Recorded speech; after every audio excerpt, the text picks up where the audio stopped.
software company that we sell a number of different CMMS platforms, TMS probably the one that you're most familiar with. But before joining Accruent, I worked most of my career in the industry as a system director of clinical engineering for Aurora Healthcare. I was there for about 34 years, and then spent a few years at Alexian Brothers Health System running their capital supply chain group. So I know a little bit about the industry, and I know a little bit about how to motivate staff. And by the way, Mike, get your butt in gear or you're fired. Probably not the best way to do that, okay? So just so I know a little bit about who I'm speaking to today, how many in the room are managers or directors of HTM departments? Quite a few of you. Technicians? Okay, so about half-half. Okay, great. So I guess the first question I always ask here is, do they have something to be motivated about? And what I mean by that is, what are you doing as a leader to provide an environment that engages your staff and gives them opportunities? Another poll question, how many of you currently are fully staffed in your department? You jump up and down and dance with that one too? Okay, but not a lot of you, okay? And so what's key here is two things you want to have happen. First of all, you want to retain the talent that you have, right? And second of all, you want to create an environment where you become the employer of choice, so that when you do have openings occur, then you'll be the organization that people come to. As I mentioned, I employed a lot of these concepts, or all of these concepts, at Aurora when I was there. And I know they work because our turnover, other than retirements, was zero. I never had people leave. And in fact, my own technicians became our best recruiters.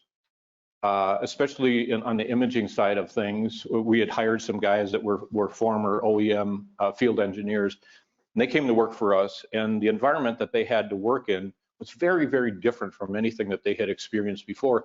And they started reaching out to their friends in the field saying, hey, you need to come to work here. It's unbelievable. I've never seen anything like it.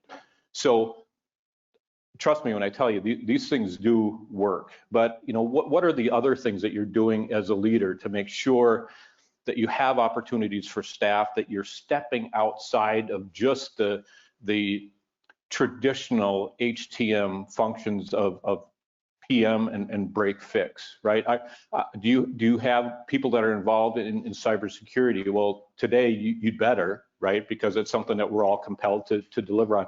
Are you doing imaging service? And with this, not every organization has the depth of technology and equipment to support having in-house people. So I get that, but for a larger organization, when you do, it's something that you ought to be doing. I can tell you that that's something not only that gives your staff a path to move into, but saves your organization a lot of money. Typically, we were able to cut our imaging costs by 40, sometimes 50% by doing the work ourselves, and did better, faster.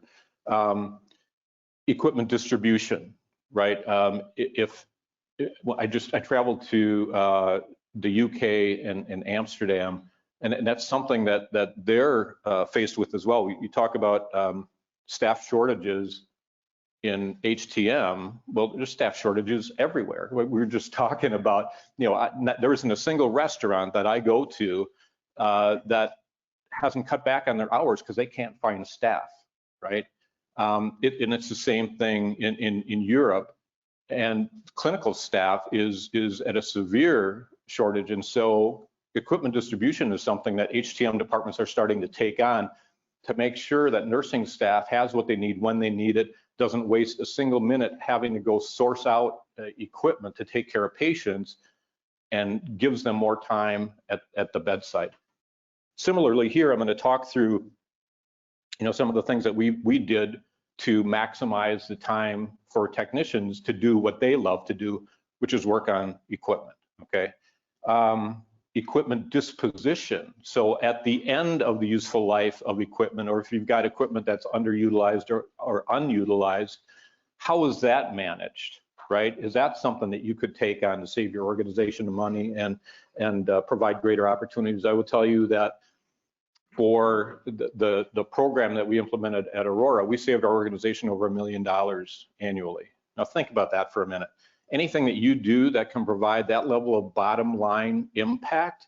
So let's say for the sake of argument that your organization is at 2% operating margin, okay? And that's about typical. It was lower around COVID, dropped even to negative numbers at one point, but the national average back in 2019, 2020 was 1.6%, okay?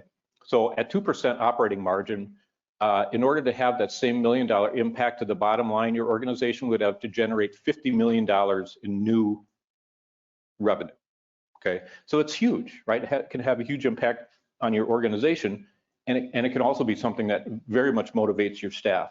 Interoperability, there's lots of opportunities, more and more connected devices now. What's the work that you're doing in that realm that would give people greater opportunities? And then capital equipment planning.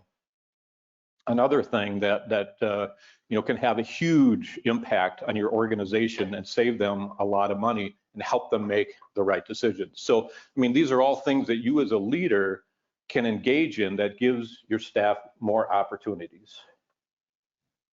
On our website is the 10 steps to make your HTM or HFM department a strategic asset, okay? Free to anybody that wants to check it out on Accruent's website. And on every single one of these, I talk about this maturity curve. And what it is, if you look in the lower left-hand corner of the curve here, these are the organizations that are of the ilk that I talked about, where all they're doing is the PM and break fix.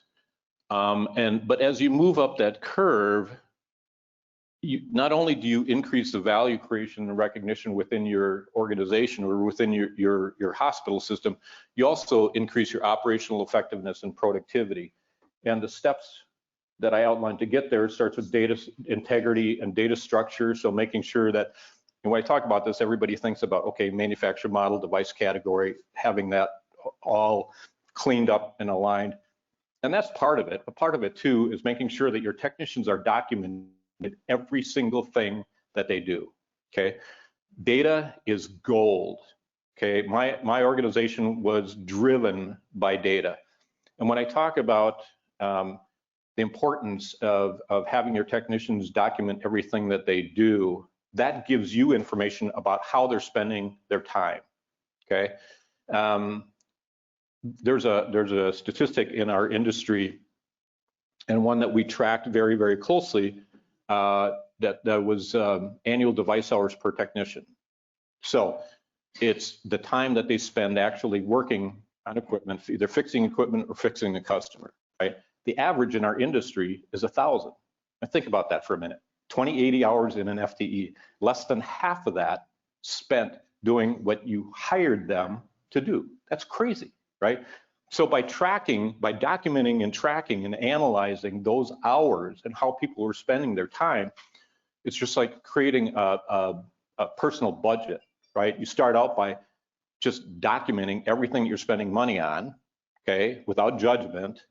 And then once you have that information, now you can decide, is that how I want to spend my money? Similarly here, is that how I want my technicians to spend their time? So even things as simple as department meetings, right? We all have department meetings.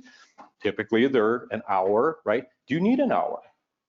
And just by having a very detailed agenda for the meeting and sticking to it, can you shorten that meeting time to 30 minutes, 45 minutes, whatever, and give time back to your technicians to do the stuff that they love to do? I mean, just things like that, parts procurement, just looking at everything that your technicians do and optimizing that time. Once you get things to the point where everything means the same thing everywhere, then you have to make sure that everybody's doing the same thing everywhere. And it's centralization and standardization of policies and procedures and processes, right? And I want to be real clear about this. I have never, ever used data as a weapon or a tool to beat up technicians, ever. It's an indicator. And I always talked about that. And I made sure that my technicians understood that, right? So let's say, for instance, that the time that you documented that it takes to PM a particular device is 30 minutes, okay? And you have an individual that's taking 45 minutes to PM it, okay? Are you gonna go after that guy with a baseball bat and say, you know, what the hell are you doing? So it could be that he's not doing the right thing, but it could also be that this person has learned that, you know, through his travels, that if he does these couple of extra things on the PM, he'll reduce C on time, okay? Similarly, on the low end of that, let's say somebody is consistently PMing that thing in 20 minutes, okay? Could be he's skipping steps that he shouldn't be, but it could also mean that he's learned some tricks over the years that cuts that time down. And if that's true, don't you want everybody doing that? So again, using the data to determine what good looks like, and then making sure that you apply that across the board. And with that, you're giving your technicians input and a voice into how you're doing your business, right? Not only encouraging them, but demanding that they do that, because it's their department as much as it's your department, maybe even more so, okay? Once you have all that, then you can develop some key performance indicators.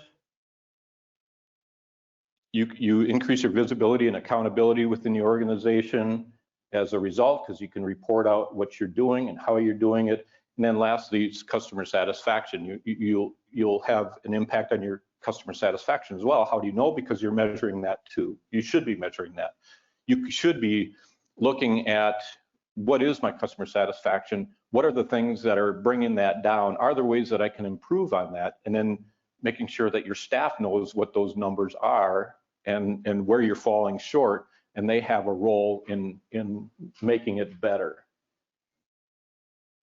And when you do all this, you take your organization from being looked at as a cost center, necessary evil, being maintenance and repair focused, reactive and firefighting, focused only on point solutions, which is just what's right here in front of you right now, to a future state of being a customer focused service business. And that's huge.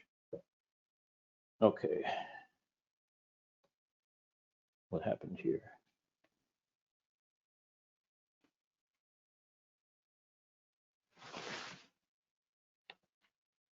All right.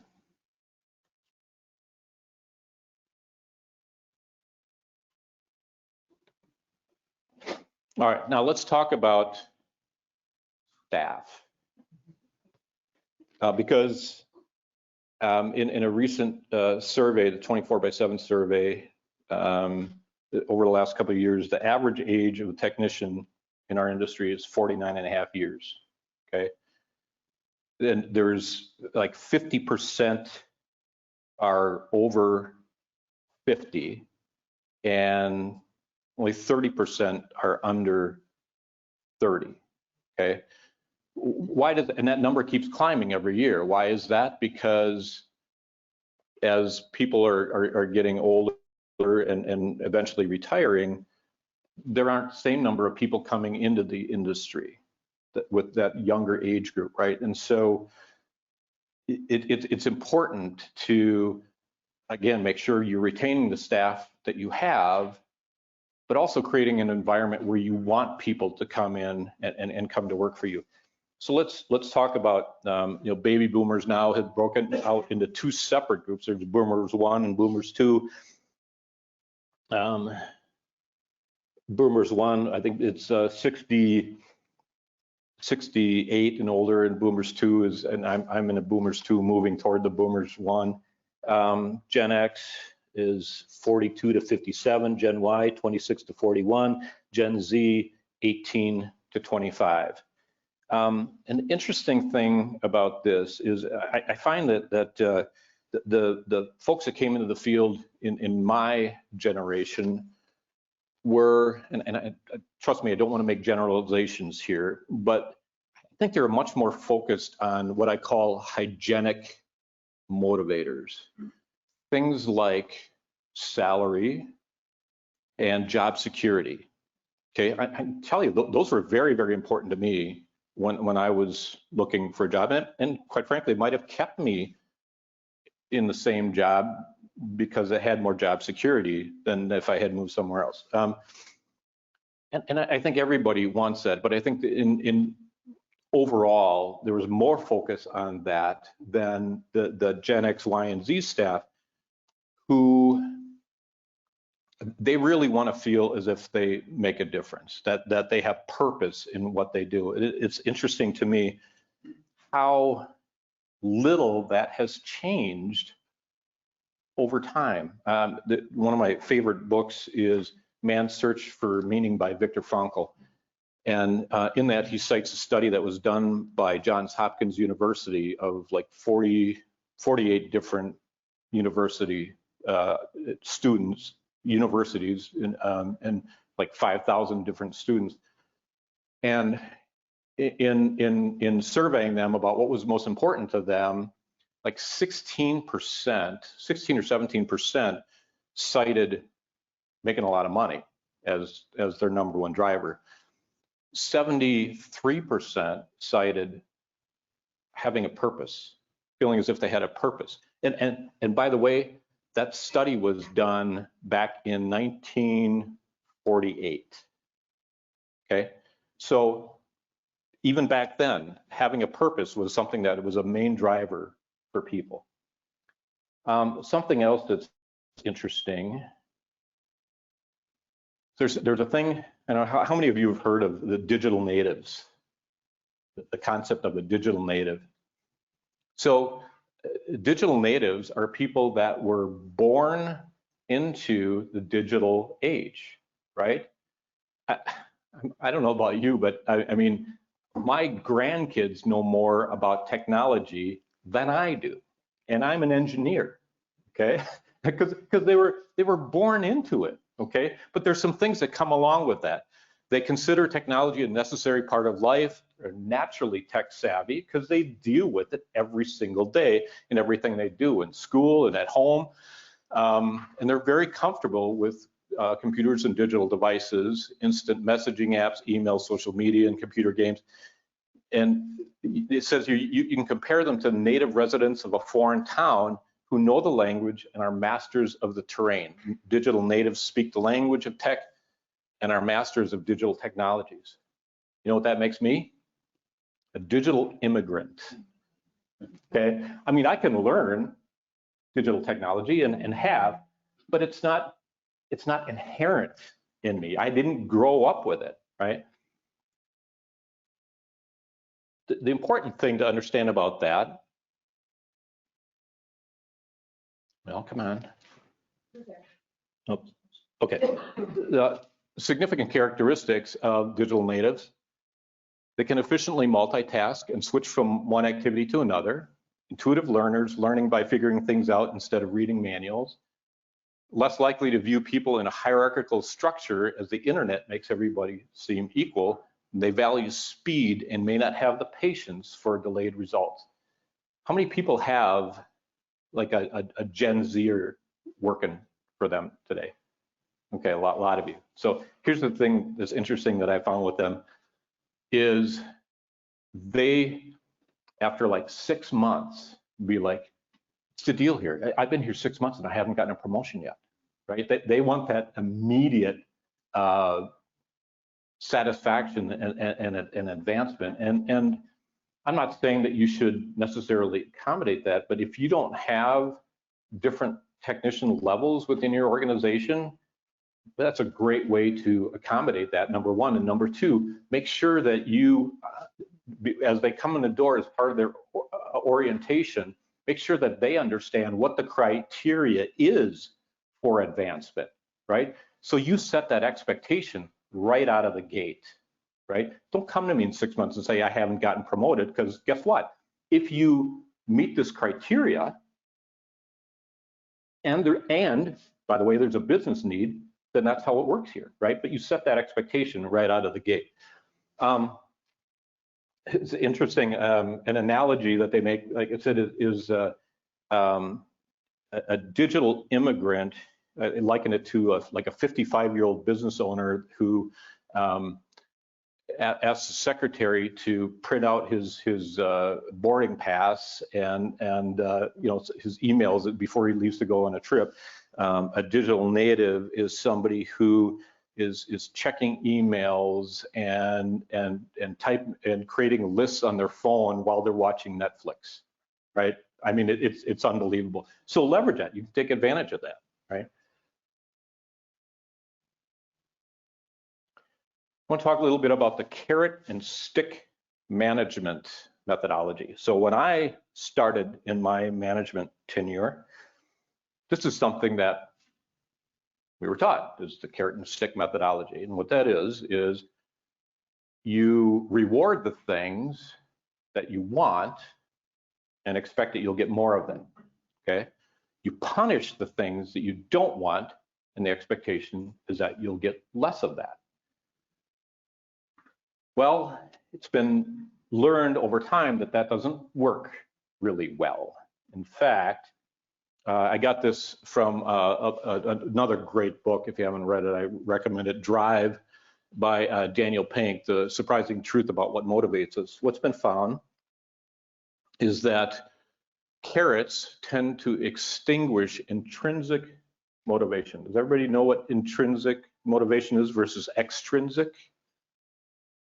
Okay, intrinsic is you do something simply because of the pleasure you get from doing it.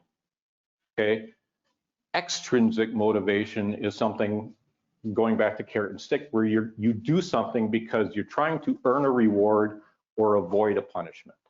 Okay, and carrots extinguish intrinsic motivation, diminish performance. Sticks encourage cheating, shortcuts, unethical behavior. We've all heard the phrase pencil whipping, right? And if you think you're going to get beat up because you haven't completed 100% of your PMs, you're driving that kind of behavior, right? And it can become addictive. Collectively, they crush creativity, crowd out good behavior, foster short-term thinking.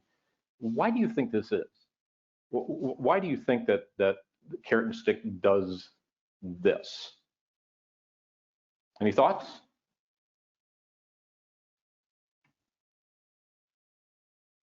Russia's empowerment for them to make decisions. Yeah, absolutely.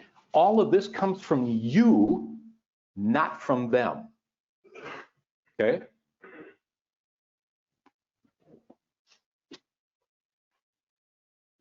So what does work? And this is a question that I often ask, is why did you choose this field? There's too many people in here to go around and kind of do a survey of that. But here's what I hear consistently when I ask this question, is that, and it's amazing to me how many came into the field purely by accident, right? I know that for me, it was that way. When I was in high school, I was on a path to go to a local tech school to go into tool and die, because that was a sexy trade at the time. I loved machining, and you could make a lot of money doing that, okay? And in my senior year in high school, I took an electronics class as a filler, and they had a person come in on career day from the Bell and Howell schools. I don't know if anybody's ever heard of them, but they were prevalent back in the 70s and early 80s. But they had a school in Chicago, and the guy came in and talked about biomedical electronics as a field. And it was just starting. And I looked at that as, that is the coolest thing ever. That's what I want to do. And I found that there was a school local to where I was that was teaching it only in the second year of it. And that's the path that I went down. So again, strictly by accident, but more often than not, what I hear when I ask this question is, I have an inherent technical acumen, and this provides me a way of leveraging that in a way that helps other people in a profound way. Okay, think about healthcare and helping people get better, I can't think of too many ways that you could have a greater impact on humanity than doing that and being able to leverage your technical skills to do that. It's the coolest thing ever, right? So you have to remind people, and over the years I've had numerous discussions with folks to remind them why we're there, why we exist, right? And who we're there to serve. And ultimately, it's that patient in the bed, right? And it's something that I think it's important that all of us remind our staff of on a regular basis. So I talked about the time that I spent leading an HTM department, and I came up with these 6 steps to motivation that I found to be very effective, okay? And I'm gonna walk through these. And step 1 is to know them. I stole this logo from a company called Worth Knowing, but because I thought it really said the right thing. If you don't think your people are worth knowing, good luck trying to motivate them to do anything. It just isn't going to work.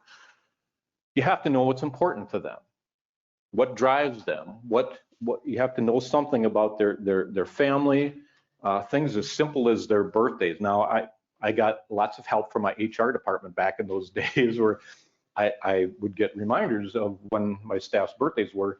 And just something as simple as sending an email to them, wishing them a happy birthday, anniversaries, either work or personal anniversaries.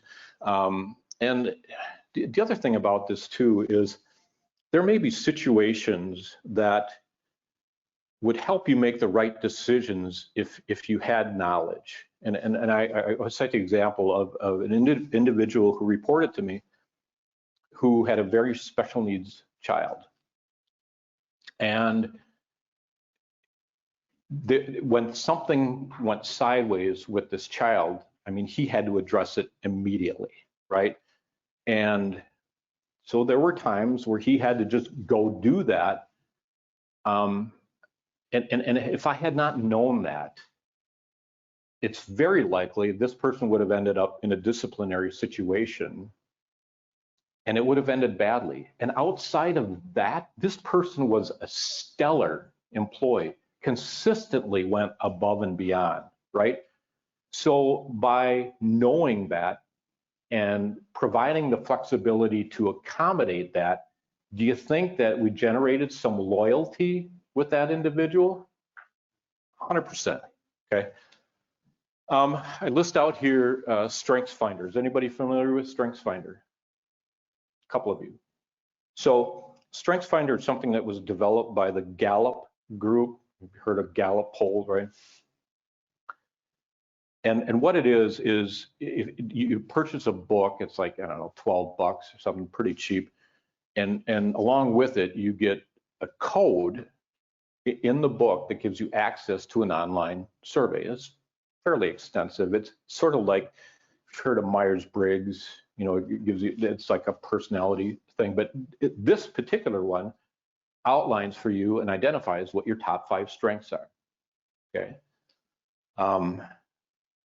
See if I can remember what my 5 are. Learner was number 1. Futuristic was number 2. All 5 of them fell into the realm that really told me that I was very well positioned and made a good fit to be in leadership and looking at the future, being a visionary. But why this is important is if I had a special project going on, I made it a point of identifying those folks on my team that had that thing as a strength that I could leverage. So think about that. Let's say I had to pick 3 people to complete a project, okay? And I had the opportunity to identify and select those people who had that as a strength versus those who didn't. What do you think the outcome of that project is going to be, right? It was amazing. And the other thing that it does is it it helps you identify what different strengths work very well together as you're building out a team for a particular thing. Okay, so I always want to call that out because it's part of knowing your people, is knowing what their strengths are, right? Step 2 is to care about them. And this is not only personal, to care about them personally, but also about their career. It's interesting, at performance review time, I had a number of technicians that would come in, and I always expected them to have a set of goals that they would present for the coming year, right? I want to know where you want to be in a year, 2 years, 5 years, right? And that way I can see how that aligns with our goals as a department. And if, you know, together we can accommodate that, help you move up and grow as a person, as a technician, right? And at the same time, bring value to our organization. So we did that through APRs, and we always strategically had things aligned. So our APRs were done, annual performance reviews were done January, February. Then we started planning for performance or for budget in June. So I had all the information about what people wanted to do. And so if there's training that I needed to budget for, I had that information, right? So again, when I talk about this, caring about them, I always draw parallels between leading people and parenting. Now, I get funny looks when I say that because, oh, you treat your staff like they're little kids. No, that's not it. What it is that if you truly care about your kids, you push them or encourage them to meet their full potential. And it's not because you're an overbearing butthole, hopefully. It's because you know that if they do achieve their full potential, that's what will make them happiest, right? And it's no different with your staff. If I know Chantel is capable of doing this, and she's only giving me this, I'm not going to accept that. I'm not going to accept that. I'm going to say, Chantel, I know that you can do more than that. I know you have it in you, and I want to get that out of you. I will tell you that the best managers and directors and VPs that I reported to did exactly that. They would not give me a hall pass for anything. They knew what my potential was, and they pushed me to achieve that full potential. That's key. That is key. I talk about a career ladder and ladder and pathways, because ladder sort of denotes that it's moving up, and it's not always a move up, right? Sometimes it's a lateral move to something else that person might have immense interest in. And to make sure that you've got those laid out and you have a career ladder process or a career pathway process, and then succession planning. I often go back to a time where we were tasked to cut $500,000 from our budget. And I thought we were doing pretty well, and we were very efficient in managing our money up to that point. But $500,000, and I could have said, you're crazy, but no, I said, okay, let me see what I can do. And it turned into an opportunity, because the only way that we were going to achieve that was to insource a lot of the high dollar contracts that we had in play and were outsourcing. So the organization approved that, but then I needed to deliver immediate results. So I couldn't afford the time to train people to get to that point. So I had to hire a bunch of people from the outside that already had that skill set to do that work. It killed me. I hated doing that. And immediately following that, I gave the directive to my team to say, we are never doing this again. We are going to put in play a succession plan and a career ladder, so that the only positions that we ever hire within this organization are entry-level positions. That way, when an opportunity opens up, we have somebody that's trained and ready to move into that role. And then you start the dominoes, right? That, okay, then to fill that person's position, this person steps up, and fill that person's position, this person steps up. And again, the only people that we ever hired were entry-level staff. Do you think that that's motivating to staff? That they feel that they have an opportunity to grow? Absolutely. We had what was called a pulse survey. It's an employee engagement survey.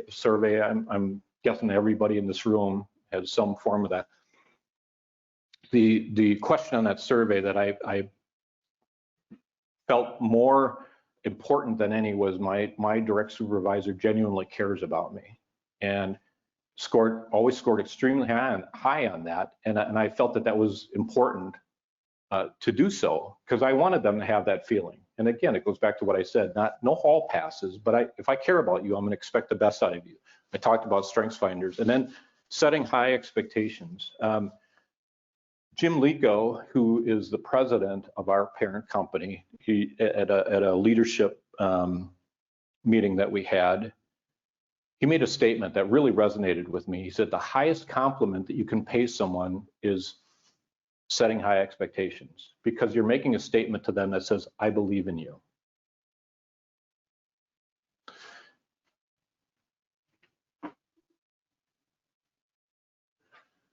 Step 3, engage them. Does everybody here have a mission, vision, and set of goals with their department? A mission statement? Some? Okay.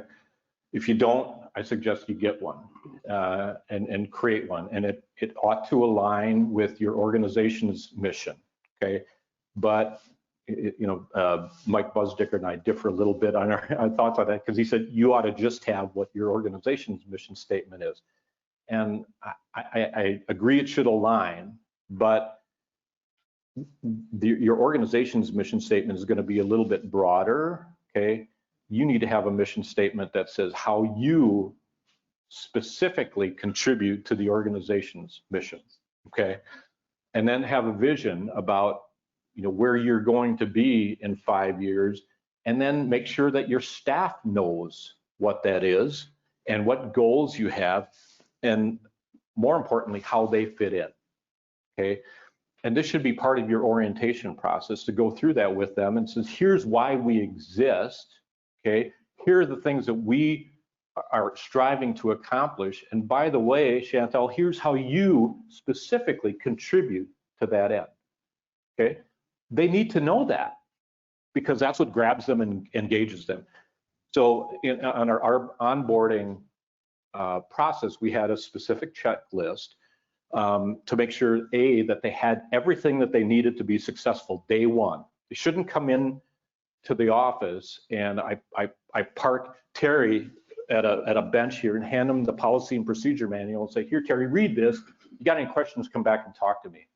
No, that's not a good way to do it. I should make sure that you have the tools that you need, your computer's all set up with all your passwords, you have everything that you need to be successful day one, okay? So that you can hit the ground running when you come in. I should have the expectation of you. There's a reason I hired you, right? That you know what you're doing. If you got questions, and that speaks to this second bullet here, assigning a preceptor or a buddy, somebody who knows the ropes and can teach that new person the ropes, because it's just human nature that people are reticent to ask questions because they don't want to feel stupid, right? Well, you're intentionally assigning somebody that role to answer questions for that person, right? So it takes away that apprehension immediately, okay? And again, makes them feel important. MMFI, make me feel important. And that does that right out of the gate. Step 4, inspire, energize them. There's a book, The 4 Disciplines of Execution, referred to as 4DX, where they talk about keeping a compelling scorecard. And most healthcare organizations have huddles. How many have huddles? Daily huddles, okay? Well, what that is specifically is it's an opportunity to get together as a team and outline, here are the things that we want to accomplish today. Or, if it's weekly huddles, this week, okay? whatever that time frame is. And then they'll come back and report out, all right, here's what we were compelled to accomplish. Here's what we did accomplish. Here's what we didn't accomplish. Here's why we didn't accomplish it. These were the obstacles that existed, or even for things that are coming up. Do any of you see any obstacles that would preclude you from being able to achieve those things? That's what leadership is for.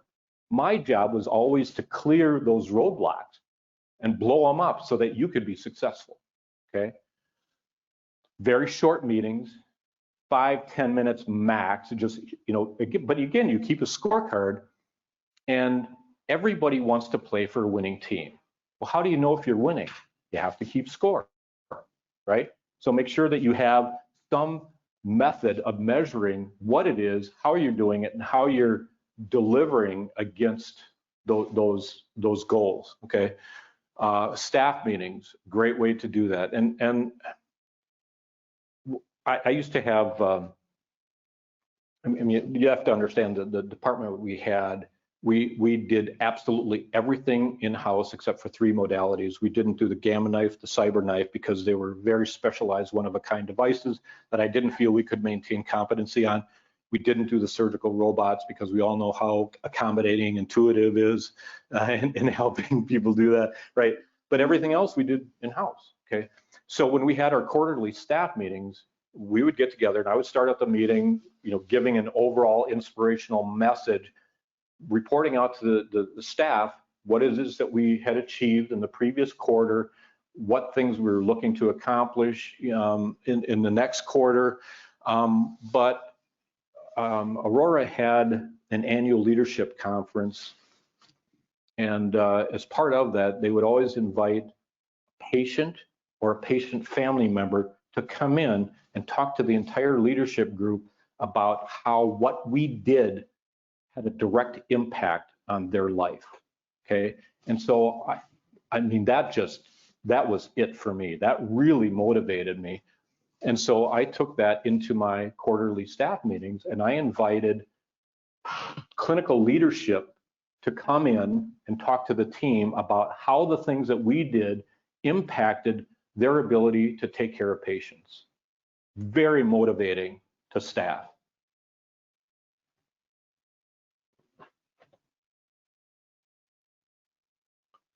Step 5, empower them.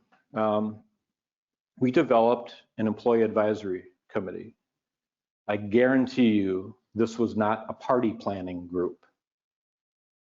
This was a group that was sort of like a democracy, where they were selected by the team to represent them, okay?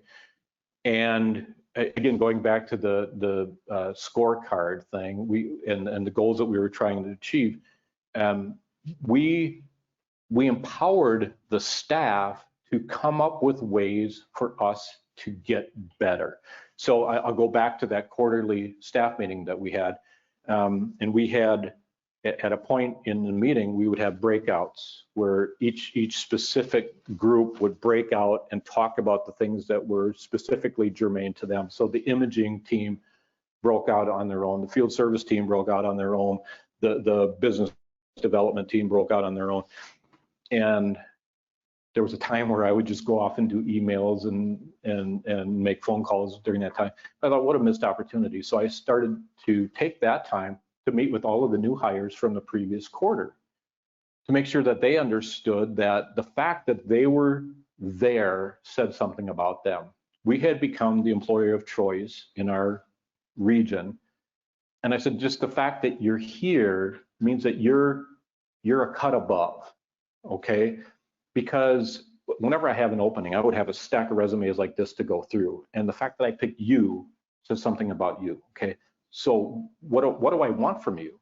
You are, as a new person within the organization, my fresh set of eyes. So if you see anything that doesn't make sense to you, or from your past travels, you learn there's a better way to do things, I want to know that. I want you to come to talk to me and tell me those things so we can continually get better. You empowered them. not only do you give them permission to do that, you demand that from them, right? That they have a voice and they matter, right?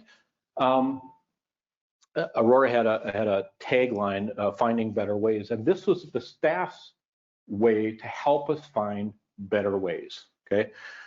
Establish performance benchmarks, and we reported these out to staff on a regular basis. Here's how we're doing on costs, here's how we're doing on productivity, here's how we're doing on customer satisfaction, and they all had a hand in that, and a voice in how to make it better.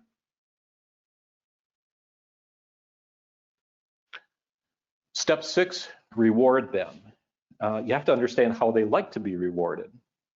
If Mike is somebody that absolutely hates public recognition, and at a staff meeting, I have Mike stand up and call him out for something that he did above and beyond, how much more of that do you think I'm going to get from Mike going forward?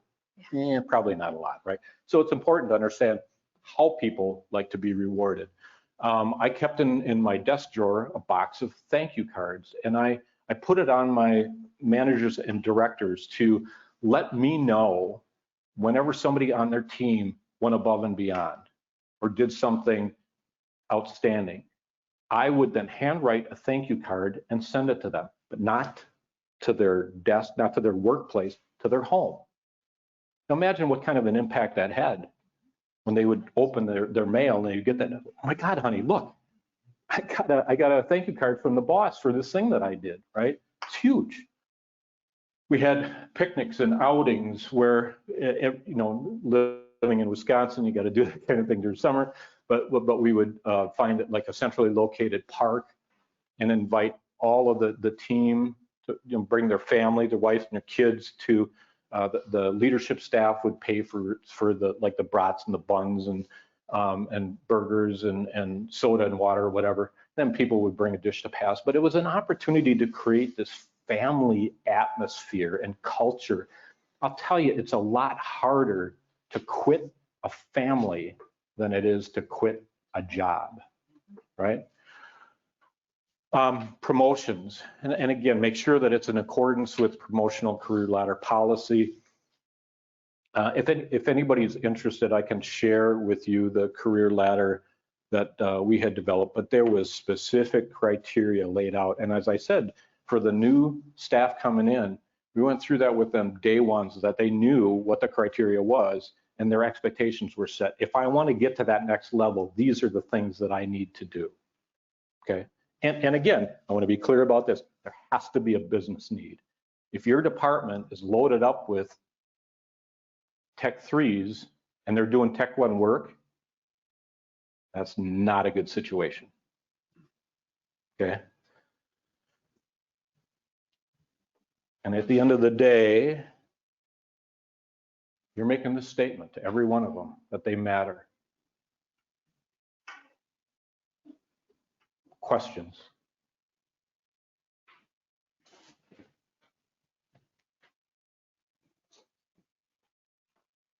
I have a question. How many of you currently operate in this banner? About halfway. Yeah, I mean, everybody's got work to do, right? And I want to call something out on that front. You hear a lot of debate around things like cost to service ratio. Well, it should be, you know, you should take list price rather than acquisition price. So you should take this, you should take that. I ran the same thing when we were measuring utilization on equipment, okay? At the end of the day, it doesn't matter how you measure it as long as you stay consistent, because at the end of the day, what you're looking for is improvement over time. So whatever you start with, that beginning number doesn't mean squat, okay? It's a benchmark, it's a baseline for you to build on. And as long as you continue to measure things the same way to work toward improvement year over year. We did it with our customer satisfaction surveys, we did it with our cost to service ratio, we did it with utilization. And again, it's, so, you know, utilization of infusion pumps. How the heck do you measure that in this? I mean, now it's easier because you can get data directly from the pumps, but we started out with the assumption that if it was in a room, it was being used. Bad assumption, but I mean, what else can you do, right? And it was like 42%. I know our utilization wasn't anywhere near that good, but I mean, it was the starting point. And we targeted getting that up to 62% by managing that process, right? Again, however you measure something, just use it as a tool to create a benchmark and then work to improve it over time. Yes? Hi, so definitely gone through this for the past 2 years, especially with the pandemic, but you know, at the end of the day, we've tried all of these strategies that you have put here, but the key thing comes back to pay. They want the pay, especially looking at the travelers that are coming in. Yeah. So, like I feel, especially as the director, I've done all of this, I've done my part, now it's the organization to support, and that seems to be 60% of the motivation. No. That, what would be your recommendation? Yeah, so first of all, thank you for bringing that up, because I was remiss in making the statement right out of the gate with this presentation that my assumption is that you're paying people fairly, right? Because if you aren't doing that, none of this is going to mean squat, because people want to get paid fairly. Now, when I say that, I'm not saying that you should compete on price, because I never did that. I talked about the situation where we hired a bunch of people from the outside to do imaging support, right? And these guys were making a lot of money at the time, but I wasn't going to compete on salary. I couldn't, right?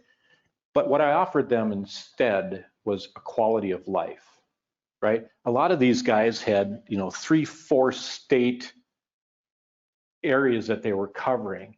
The likelihood that they were going to be able to take the missus to a movie or sit down and have dinner with their family was very, very small. A lot of these guys were divorced because they were gone and on the road a lot of the time, right?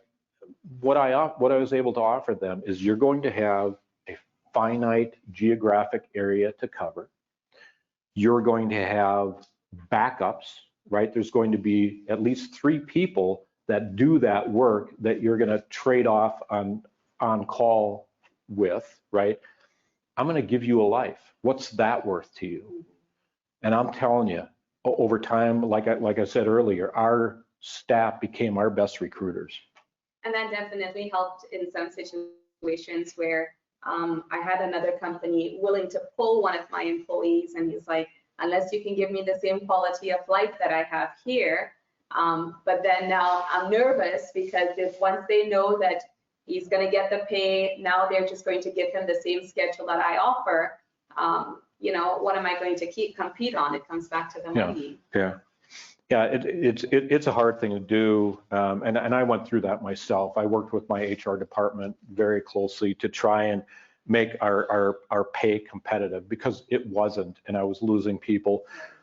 But there's enough sources out there to draw from, especially today, about what the pay ranges should be. Do you have different levels of technician?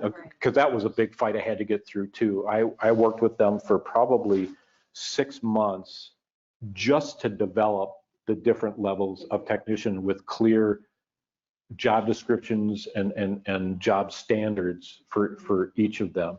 But that was a step in that direction, because each one of those involved then, I think it was like a 15% increase at each level. Right.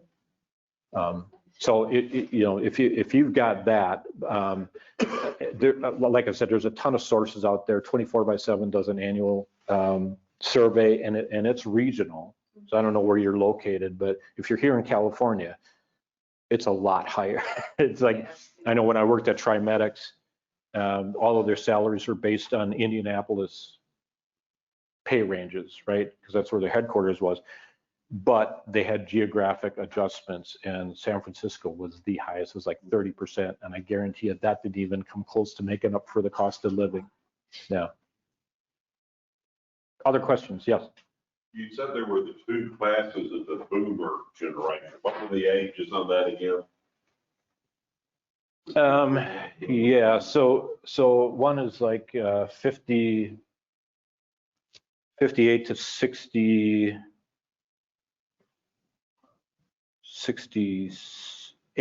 and then 68 to whatever above it, 68 to 70, what was above that. But yeah, like I said, I'm 66 and fast approaching the second boomer category. Continues to move the other one, so he always is in the younger. Yes. That's right. He adjusts that. Yeah. category to- Well, you know, it's just like when I was younger, I committed to myself that my waist size would never exceed my inseam Yeah, length. So I got to a point where I had to start buying longer pants. yeah. Those platform shoes already down? Yes. Any other questions? Well, I hope that you got some valuable information out of this, or some stuff that you can take back to your organization and implement to help you retain and recruit staff, because it's critical. And you know, it means so much to people. Just one final story. I had a guy. It was interesting. What prompted my development of this session was I was at CEAI, Clinical Engineering Association of Illinois, last year, doing a succession planning session with Danielle McGeary from AMI. And one of the questions from the audience was, well, I get this, and it's great to have all this, but how do I motivate staff? I've got people who, they don't care about this. All they want to do is put in their 8 hours and go home, right? And that's true, I get that. And I said, well, to me, what it comes down to is you have failed to have them feel like they matter. Because I had a situation with a technician that reported to me, and at the time we had our PTO broken out into 2 buckets. There was vacation and personal time, and then sick time. Okay, and you could take a certain amount of sick time without moving into disciplinary, right? And he would always go right up to that line, and I knew exactly what he was doing. So I called him into the office one day, and I said, Bruce, first of all, you're not breaking any rules here, okay? I want to clarify that, but I know what you're doing, okay? And I think what you fail to recognize is the value that you bring to this team. You think that when you're not here, it doesn't matter. I guarantee you it does matter. It does matter. You are an important cog in this machine, right? And it does matter when you aren't here. You bring a ton of value. And by the way, the work doesn't go away when you're not here. So I have to then reassign that work to other people when you're gone.